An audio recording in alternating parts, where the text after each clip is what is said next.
4 साल में जिस गोदी मीडिया ने उमर के खिलाफ इन सब लोगों के खिलाफ इतना विट्रियोलिक, इतना जहरीला कैंपेन चलाया था, वो गोदी मीडिया नंगी हो गई इन 4 साल में। इत्तेफाकन मैं हिंदू घर में पैदा हुई, इत्तेफाकन मैं एक सवर्ण परिवार में पैदा हुई, इत्तेफाकन मैं ऐसे परिवार में पैदा हुई जो खुद पढ़ा लिखा था अंग्रेज़ी माध्यम में, इत्तेफाकन मैं अंग्रेज़ी माध्यम में पढ़ी लिखी हूँ और बोल सकती हूँ, और इत्तेफाकन मैं बॉलीवुड में की फिल्मों में काम कर चुकी हूँ। इसलिए शायद जिन लोगों ने उमर को उन्हीं केसेस में और बाकी साथियों को, मिरन को, अथर को और गुजफा बाकी लोगों को उन्हीं केसेस में अरेस्ट किया, उन्हें लगा कि शायद ये ज़्यादा हो जाएगा। आप एक मुसलमान को आतंकवादी बता सकते हो, लेकिन शायद एक Hindu x naval officer, teacher, professor mother की बेटी को आतंकवादी बताना थोड़ा ज़्यादा हो जाएगा, कन्वीनियंट नहीं होगा।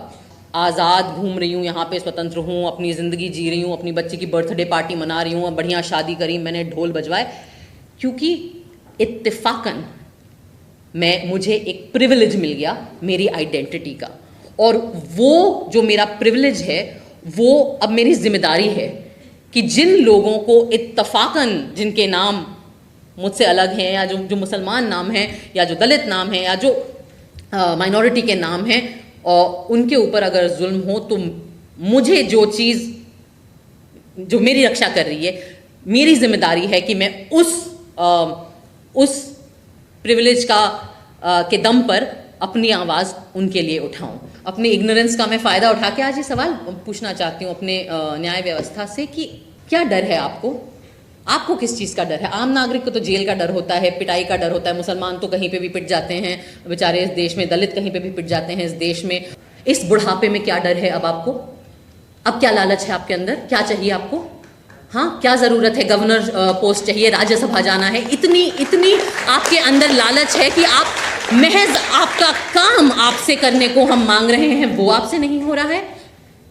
इस देश का हर नागरिक कुछ चंद माननीय न्यायाधीशों के ईमान पर हमारी जिंदगियां टिकी हुई हैं आज के वक्त में, क्योंकि हर दूसरा इंस्टीट्यूशन अपना काम नहीं कर रहा है। मुसलमानों के साथ तो सबसे आसान बात है, उन्हें आतंकवादी घोषित कर दीजिए या गद्दार घोषित कर दीजिए। 400 पार करने गए थे, वो 240 में निपट गए। 56 इंच के कपड़े फिट आते थे, उनके कपड़े नॉर्मल साइज के हो गए हैं। ऐसा लगता है कि हमारी न्याय व्यवस्था भूल गई है कि कितने सालों से ये लोग जेल में बिना बेल के, बिना ट्रायल शुरू हुए पड़े ही हुए हैं। तो मैं आज इस मंच के माध्यम से हमारी न्याय व्यवस्था को याद दिलाना चाहती हूँ कि 4 साल कितना लंबा वक्त होता है।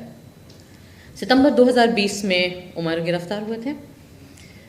4 साल में मैं अपने फहाद, जो मेरे अब पति हैं, उनसे मिली।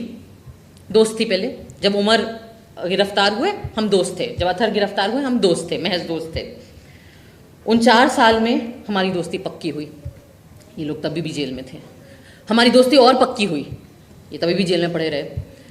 फिर हमें मोहब्बत हो गई, ये तभी भी जेल में थे, इनको बेल की सुनवाई भी नहीं हुई थी। फिर हम एक दूसरे के परिवार से मिल लिए, तभी भी जेल में थे।